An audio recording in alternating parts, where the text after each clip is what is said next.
Maayong hapon kaninyong tanan, ani ang lakat sa panahong karong Domingo sa hapon, Disyembre 31, 2023. Sa pagkakaron, padayong gihapon ang hanging amihan o northeast monsoon nga makapekto sa extreme northern Luzon ug ang mainiton nga hangin nga gikan sa silangan o gitawag kini nga easterlies nga makapekto sa ubang bahin sa atong nasod. Samtang ang dakbayan ug lalawigan sa Surigao del Norte, Siargao Island ug probinsya sa Dinagat diin makasinati og usahay pagdag-om ngadto na sa madagumon nga kalangitan, inubanan sa pagpatak-patak nga pag-ulan, kilat ug pagpanalugdog tungod kini sa easterlies o localized thunderstorm.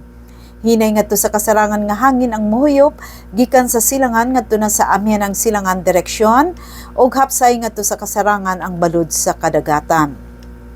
Ang sukod sa temperatura diri sa Surigao del Norte gikan sa 25.2 ngadto na sa 31.0 antas sentigrado.